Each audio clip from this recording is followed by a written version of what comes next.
All right, Jeff Zimmerman here with the former head of HBO pay-per-view, now the business manager of the GWOAT, Clarissa Shields, Mark Taffet. How you doing, Mark? Great. Very busy this week, but great. Yeah, man, I know you got a big fight coming up Saturday. Clarissa back home at the Little Caesars Arena for the heavyweight title versus Laney Daniels. Yeah, Clarissa's back for the third time now at Little Caesars in Detroit. It's a beautiful arena where the Pistons and the Red Wings play. Gorgeous plaza, beautiful seating. And this is going to be her biggest showing so far for the Little Caesars Arena. We are almost at 15,000 tickets sold, so we're clearly going to exceed 15,000 seats. We're doing a seven-figure gate. I mean, it's just tremendous to see her. Lonnie Daniels is a two-division champion, former heavyweight champion, current light heavyweight champion. She's from New Zealand. She's stepping up to fight Clarissa, and we're looking forward to a great fight and a great event. Rick Ross will be walking Clarissa out, so the Oh, wow. arena will be rocking. We've got the national anthem being sung by a young man named King Moore. He's a 9-year-old singer and entertainer who was on America's Got Talent recently. We have the African American national anthem being sung by the young woman Jasmine Headley, who played young Clarissa in the movie, Hmm. The Fire Inside.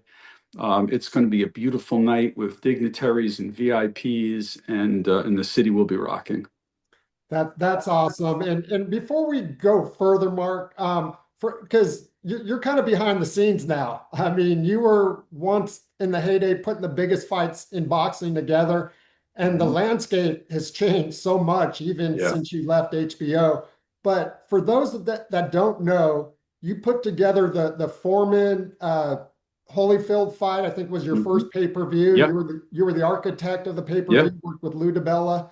yeah, And then you also were the guy who kind of got the little big men together, yes, um, starting with Chiquita Gonzalez against Michael Carbajal, which led yeah. to the Barrera Morales and this little unknown phenomenon from the Philippines, Manny Pacquiao.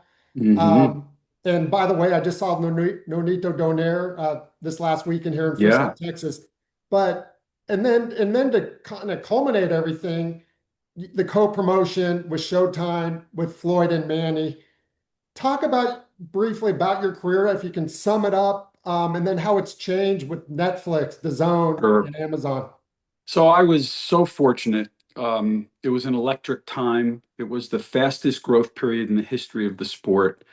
Lewis Tyson, De La Hoya Mayweather, all those great trilogies that you mentioned talked about, Mayweather, Pacquiao. Some of the greatest fighters in the history of the sport. I did 190 pay-per-view events. Every one of them was big. And it was at the biggest arenas in the world. It was an electric environment, and just what a time to be there. A pay-per-view presented back then an opportunity for people who used to have to run out to stadiums and arenas where the picture was bad, the sound was terrible, and food and drinks were being strewn all over the arena. And we offered an opportunity to sit home with your friends and family and have a Super Bowl party. In effect, every time there was a big fight. So I loved it. I was very proud of what we accomplished. The fighters loved it. I had a wonderful relationship with every promoter I worked with. They kept coming back because we were the best and we generated the highest revenues. Um, Today's environment is very different, but I have to say, I love that an entity like Netflix is involved because they do big premieres, so to speak, big movie premieres, big new series premieres. They're into the big premiere business. And what they are doing is treating a fight like a big one night premiere and, in effect, buying out the pay-per-view window. And I think that's wonderful for the sport because it presents the broadest audience possible, not just in the US, but worldwide. It's a great development. I think they're likely to stay in for the biggest, most high-profile events because that's what they're about with their original programming and their single night events. But it's great that they're there. And it really, I think, is going to help boxing significantly. Yeah, the landscape has certainly changed. And, as we were getting on this Zoom, you asked if it was audio. I've had to change. I went from being a writer with fightnews.com, which I still work with, but also FightHype, one of the largest YouTube channels, because Yeah. everything's gone to streaming. Yeah, we I saw so many different technology changes throughout my 25 years at HBO pay-per-view. I saw, single small pictures become large screen, high definition televisions. The beautiful sound quality that came with those big screens that never existed before. We saw the cable signals improve dramatically. I saw the onset of the internet. When Mm. Floyd Mayweather started to get big, that was the onset of the internet. Forget streaming. Streaming was still a far cry from that. And then when streaming came on board, and of course there are piracy issues and things you have to deal with, but as you get through those with any technology change, you're left with just a magnificent delivery system now that, and who would ever thought people are willing to literally watch their phone, the fights on their phones now. They don't need to sit in front of a television. It used to be a static television or computer screen. Now those phones go with you. You sit in your car, you walk, you go. This is the way the young generation watches. I think it's fantastic. It just makes more and more wonderful opportunities and delivery platforms available. Yeah, I was at covering the Bam Rodriguez fight here in Frisco, and half the media was watching the Pacquiao or the undercard, Yeah. on their laptop or phone, as you mentioned. Mhm. Do you have one favorite fight, Mark? I know that's like Mm. all your babies and trying to pick a favorite kid. Wow. I loved the Trinidad Vargas fight because my son was with me. He was a kid at the time. And we saw six knockdowns take place between two great Latino fighters with a lot of heart, a lot of passion. The Mexican and Puerto Rican audiences screaming and jumping, at every punch. And that was really exciting to see. Very, very exciting to see.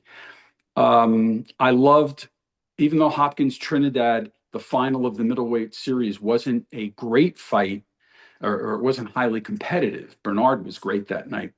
I loved that fight because it was the first big event back in New York City after 9/11. Mm. We had to postpone that fight for 2 weeks. And we were so proud because of what we accomplished with the magnitude of the event, but also to bring that back and have people enjoy it right after 9/11 when you had no idea what the next day in the world was going to be like. That was a very emotional experience. So, those two rank right at the top of my list. Yeah, and B Hop shocked the world that night too, Mhm. Yeah. unexpectedly. Well, not to him unexpectedly. Right, right. He did a lot of unexpected like that. He beat a lot of great fighters. He was something. And he lost to some great fighters too, but that's what made him one of the greats. He got in the ring with everybody, never backed down, just like he never backed down in his personal life. And I loved working with him and I loved watching him fight. Yeah, yeah. I mean, just a legend of the game. Yeah. And speaking of legends, one of them, as I mentioned earlier, came back this last weekend. Manny Pacquiao. Mm. Obviously, you worked his fights. Thoughts on his ring return? And a lot of people thought he won the fight. Yeah, so all credit to Manny. I mean, he's got it still physically. He was in shape. He still has, the motivation to do that, which is not easy. He's doing it at the highest level. I give him all the credit in the world. He put on a great showing. I think it was very important. And when we did Holyfield Foreman and George was 40, Hmm. everybody said, "Oh my God, 40 years old fighting. How is that possible? Nobody could possibly do that." Well, today not only do people live longer, but they live healthier and they live better and wiser. And Manny's a great example of that. And I think it's motivating and just shows that you have to sort of redefine your expectations about athletes and what they are when they take care of themselves enough. And it puts, a lot of burden on the commissions and those in charge with validating the health of fighters, but you got to keep your eyes and ears open. I mean, there are plenty of people in their 40s and 50s, frankly, who are very healthy now compared to generations ago. And I was thrilled to see it. I thought Manny really, he turned the page back, but he also turned it forward into the present with that performance. Yeah, what a phenomenon, and I've been reading and watching all the stuff after, and there'll never be another Manny Pacquiao, that's for Uh, sure. I mean, the guy went up I think eight weight classes, maybe more. I saw him start at like 108 or 112 pounds. And then I saw him go up to 154. And then I'll never forget when he fought Oscar De La Hoya. We announced the fight, and the world said, "Oh, this is horrible. This is going to be so one-sided." And I said, "Oh, how could you say that? How could you say that?"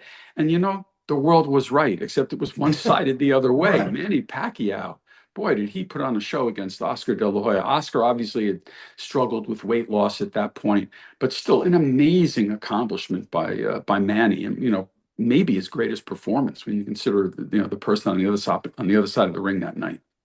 Yeah, and you talk about longevity and staying in shape. No one defined that. You mentioned B-Hop, but also another guy by the name of Floyd Money Mayweather, Mm, who never drank, never, would run yeah. at 3, 4 in the morning. Been doing a lot of exhibitions the last handful of years, but now there's talk about Floyd Manny too. Is that something you'd be interested in? You know what's interesting? Um, when Floyd Manning happened the first time, people said, oh, it happened too late. I think right now that people saw Manny in the shape he's in and how serious he's thinking about the sport. Floyd is always in incredible shape, and many people who see Floyd in the gym have said to me he could fight right now against anybody in the world. I actually think there'd be some real interest in that fight because both of these athletes have proven against Father Time that they stay in great shape and they really want to get in the ring and perform. And it puts a smile on your face as a fan to see that these people give so much to get back and do it again. And I think in certain ways it would be viewed potentially even more positively than when it happened the first time, and all people could talk about was it happened too late. Right, right. That was the fight everybody kept waiting Yeah, for about 5 years until yeah. you and Showtime put it together. Let me ask you, in the last, God, I don't know if it's even been a year, but a guy by the name of Turki Alalshikh has burst onto the scene, and now all the fights that maybe you had struggled to put together because of budgets and money and Hmm. just so many politics, and I know there's still politics. Yeah. He's got the magic touch these days. What are your thoughts on Turkey and what Well, he's doing? first of all, he's putting on the biggest fights possible, right? He's not only sitting there with a lot of money, but he's being very particular and saying, let's make the biggest, best fights possible that the fans really want to see, courtesy of Turki Alalshikh. It's amazing what he's doing. You got to give him all the credit in the world. And he's being disruptive, but he's doing it in such a positive way. It's great to see fighters get paid. That fighters, they put themselves at risk every time they get in the ring. And I think it's wonderful for the fighters. And I give Turkey all the credit in the world. We'll see how the business model evolves and develops. But right now, everything he says he lives up to, and that is, I'm going to make the biggest, best fights and make them available to fans. And he's been doing that. So I think the fans should be thankful that he's on the scene. Yeah, and it seems like he's even to your point about the fans, it seems like he's really looking out for the fans. He came Yeah. out last week and trying to change the PV, pay-per-view model. Like, there's Hmm. a pay-per-view every week and the average Joe or can't really afford it. And Yeah. he's getting with DAZN and now coming out with free pay-per-view. And DAZN, as you recall, said pay-per-view was dead. Um, Yeah. Eddie Hearn disputes that. Hmm. As he countered that a little bit. What are your thoughts on that? Again, if they can do that, or even some semblance of that, by bringing a certain number of big fights, they say they're going to do them all that way. It's amazing for the fans that to get fights that fans can see and in front of broad audiences. Magnificent idea. I love it. It's nothing but good for boxing, and all power to them and to DAZN for looking to do this and trying to change that model. People always say, "Doesn't it bother you? But because you did pay-per-view." No, I did pay-per-view opportunistically at a time when people used to have to go out and pay for Right. that level fight in an arena in a stadium. It was horrible. We made a better experience. Well, Turkey is now looking to make a better experience here as well. I think it's fantastic. You mentioned Turkey being a disruptor. There's another guy who's been a disruptor, which I think is the benefit of you working with Claressa, and they've had their moments on social media. Hmm. Jake Paul. Hmm. Thoughts on what Jake, maybe not so much as the fighter, but share your Yeah. thoughts, and then in women's boxing, just what he's done to elevate the sport. So first of all, do you still have a good look on video? Because my Yeah. phone is moving. Okay. Yep. Um, I think Jake's been fantastic for women's boxing. I think he's shown some real mettle. He's gotten behind women, given women an opportunity and a platform they didn't have before. I mean, look at the evolution. Clarissa Shields is the Charles Atlas who carried the globe on her shoulders starting in 2016. When she turned pro and I began working with her, it opened the doors in America. And, Clarissa, she doesn't even need a megaphone. She speaks clearly and loudly. You never have a problem understanding what she's saying when she speaks. And she made it happen. And she pushed and continues to do so every day. The next level of evolution, Jake coming into the scene, is fantastic because all he's doing is using his megaphone to say, let's give women more of a chance, let's make big fights. And I give him all the credit in the world because that Taylor Serrano trilogy is, trilogies are what this sport is about when you've got the right fights. And I give him a lot of credit for making those happen. And it took money to make those happen. So I'm a big supporter of what they've done and how they've done it. Now, there's a lot of noise out there, people, chirping back and forth against to each other, and but that happens a lot in boxing. I've seen that many times over the years. When you step back and look from 30,000 feet, Clarissa Shields carried the ball, opened the door. Jake Paul's come in his way and helped amplify it. This is what's gotten women's boxing to where it is. And look what you have now. In 1 month in July, you have Taylor Serrano 3 happening at Madison Square Garden in front of a big crowd. And in the same month, Clarissa Shields is going to have over 15,000 tickets sold and maybe close to 19,000 people in Little Caesars Arena for another fight. The same month? I'm incredulous about that, or people would have been incredulous 10 years ago if I said that was going to happen someday. So, boy, have we made progress, and kudos to everybody that's jumped on the bandwagon and helped make it come about. Yeah, you mentioned the trilogy, which is one of the best things in boxing when you can do Mhm. that. Ali, Frazier, Mhm. Gotti, Ward, Yeah, just to name a couple. yeah, But it was also on Netflix, this last one, where they were yeah, the main event and they were yeah. the fight of the night Hmm. in Dallas Hmm. under Tyson Paul. Yeah, no, it's again, Netflix coming in, putting this in front of a big audience. It's wonderful. Everything is our fight's not on pay-per-view with Clarissa. It's on DAZN. They're going to push hard to have as many people view that fight as possible. The publicity is off the charts. The other thing that's beautiful here is in Clarissa's fight, 71% of the tickets have been purchased by women. It's an amazing Wow. statistic. No one ever believed that that would happen. And here we sit where women are becoming big boxing fans and fans of big women's boxing. It's just great. So I'm thrilled about it. I think that there are complementary audiences coming in, between Taylor Serrano and Clarissa, between Netflix and DAZN. All of it is 1 + 1 = 3, if not four, in the growth of women's boxing. So it's a beautiful thing to see and be a part of. One last thought on Jake, because I've covered him here in Dallas a couple times. Hmm. And we know he's got a professional team around him, Yeah. boxing and business, Hmm. but he's getting better as a fighter, I believe. Well, so big topic for another day. Um, I love what he's doing and trying to do. I actually think my own personal advice would be to pursue some boxers that the media will recognize as full-fledged boxers. I think Jake does a lot of things that are sensational. And the last two fights, Tyson and Chavez, had a lot of sensationalism to them. At some point, I think that matchmaking starts to give the public a reason to question what Jake's doing. And the truth is, what he's doing is really extraordinary. And to get more credit for it, I'd like to see him in with some additional boxers that the public and the media feel good about, not just sensational about. And I think that actually will take him to another level. But you got to give him credit. He's trying hard. He's fighting hard. He's getting in the ring. He's breaking the mold. And as I said, I give him and his team a lot of credit for that. Giving a lot of fighters opportunities on his cards as well, Yeah, especially the yeah, women. absolutely. But let's get into I love all this, Mark, and I'm so glad to catch up with you. It's been a while. But the hot topic of the day is Hmm. there's always been some beef, or the last several years between Laila Ali and Claressa. And then you guys came out with a video, I don't know if it was yesterday or the day before, Hmm. the $15 million check. Hmm. Layla recently said, probably when she was commentating to FightHype, hey, Hmm. 15 to 20 million, call me and we can talk. And you guys are putting your money where your mouth is, got the backers and everything. Just Just talk about that a little bit.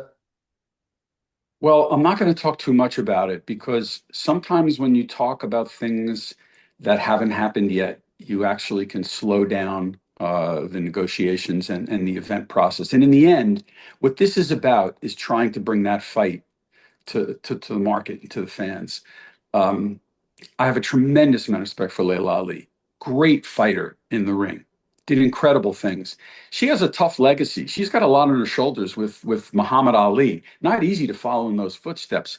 Layla's done so much on her own in the ring, and she's done a phenomenal job outside the ring subsequently in developing brands and business. And she deserves all the credit in the world for that. If she's willing to do the fight with Clarissa, the money is there. And I love big events. I think this would be a phenomenal event to deliver to the fans. Clarissa said it, the GOAT in Clarissa Shields, and the daughter of the greatest of all time, who herself is one of the greatest female fighters of all time. Who wouldn't want to see that fight? But I think you have to let the people who do these talks, do them correctly and appropriately behind the scenes. The points have been made publicly by both sides. Laila said something on the telecast that piqued a lot of interest on the Taylor Serrano telecast.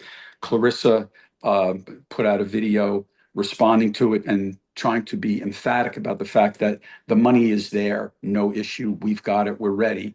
And now it's time for people that talk to talk and see if we can get this big event to the marketplace. So I'm hopeful that everybody will do their homework, give it consideration, get to the table soon, and let's see if we can give it a shot to bring what will be a transformational event for women's boxing and all of boxing to the marketplace. And I was going to ask you, I mean, with the way women are doing right now, and again, with what Jake Paul has done, would this be perhaps the biggest fight in boxing history? Well, again, it's funny, when I worked at HBO, I never took the position of talking about how big fights might be. I did a great job reporting afterwards how big they were because we all did our jobs well. But look, it's a big fight. It captures everyone's imagination. It's got all the elements of a big fight. So I don't think there's any doubt that it would be something that would present interest to tremendous numbers of people. So, like I said, I hope that the right people on both sides can get together and talk through this and bring it to the marketplace. I would love to see it, not just as a fan, but as someone who has a chance to work on the event. I'd be proud to be a part of something like this. It's transformational for women, for women's boxing, and for the sport of boxing. So let's see what we can do. Yeah, and I heard or I read that you already have a couple of venues picked out. And as someone that lives in Frisco outside of Dallas, home of the Dallas Cowboys, I'm crossing my fingers it comes to Jerry World if this fight does take place. Well, let me just say this. These are all people I've worked with for decades throughout my career.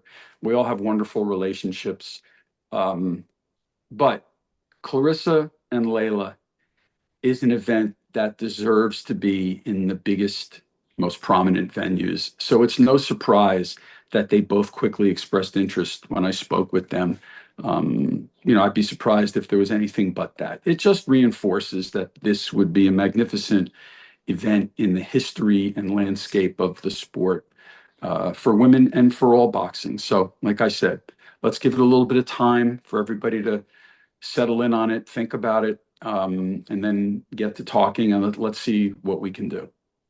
Yeah, and again, I just covered the BAM fight in Frisco, and Jerry Jones was ringside for part of that. So he still has boxing in his blood. So Yeah, I did a fight with him back. Um, Cowboy Stadium's first boxing match I was Manny remember Pacquiao against Claudia. yes, exactly, against Josh Clottey. I was And I there. did I did that with the team there in Dallas. Oh, I loved it. I was starstruck being in that venue. And I have to say, Jerry was amazing. Jerry leads by example. He gets up in the morning, he works so hard. He didn't stop talking and pitching. There was never an interview he didn't have time to do. Right. And I was amazed. And I said, that man sets the mark of excellence and the bar so high. And when he says, let's all do something, it's only because he's done that and more. very motivating to be around him. Yeah, I love the experience. The ultimate promoter. You should have Yeah. seen him just the other night, just stopping, taking selfies. Hmm. Just, the fans love him. Of course, Yeah. Cowboy fans want them to win another Super Bowl, but I know you're a New Yorker, so we won't go there. But Mhm. let me ask you, have you heard back any word from Layla or her team or anything at this point? Yeah, I don't want to speak publicly about that. Like I said, I've known from experience for decades that things are best sometimes kept private. The points were made by both sides. Layla made her point on the telecast and in a subsequent panel with Stephen A. Smith. Clarissa made the appropriate point back about the fight being real and the financing being there to meet what Layla said she needed to consider this. And now, we leave the rest, in the hands of both teams and the athletes themselves to ponder and try to bring this about. So we'll see. Well, Mark, man, again, thanks for doing this last minute. Sure. I know you got a busy week headed to Yeah. Detroit tomorrow. Um, what should we expect from Claressa? I know she's always, ready to go and ready to fight. What should we expect Saturday? So about 4 years ago, I said to Clarissa, there's going to come a time you're going to fight in the heavyweight division because the only way for you to get past the three divisions, 54, 60, and 168, is to move to the bigger divisions. And I remember at the time she laughed and smirked a little and said, "Oh my God," she rolled her eyes. But guess what? She is the undisputed heavyweight champion of the world, the first female undisputed heavyweight champion. She is loving it. She's grown into the weight division. She's done a lot of weightlifting and strength enhancement. Her performance in the last few fights probably have been two of her best performances, and she's doing it with power, not just all the great finesse that she brings. So I think she's found a home, and I expect another magnificent performance from her Saturday night. That's what you do when you're Clarissa Shields. You continue to show better, reach out for bigger and better, and do better, and that's what she does. So she's not going to let anybody down. It's going to be another history-making, magnificent performance Saturday night. Is she done with MMA, Mark? Or Sh- Uh, so I never like to say done, but surely right now she's 100% focused on boxing. You got to give her incredible amount of credit for training hard and doing those three MMA fights. yeah. But there was still unfinished business in boxing. There's history to make, and she's 30 years old now, and she wants to make sure she makes every bit of history she can in the sport of boxing to leave that legacy forever. So she's right to focus on this and on these big fights and on these next stages of development for women's boxing because she said she's going to change the world and open it up for women, and she's doing it. So I never say never, but right now her focus is exclusively on boxing to do everything she said she wanted to do when she turned pro. Mark, best of luck Saturday with Thank you. Claressa. And we'll have to do this again. My pleasure. Always, Jeff. Yeah, I know we've been talking about it. And if Hmm. and when the fight with Layla gets announced, we'll get you back on and talk more about it when you can really, share a little bit more. But this was awesome, everything I hoped it would be, and great to see you. Great. Thanks, Jeff. Take care. You too. Bye bye.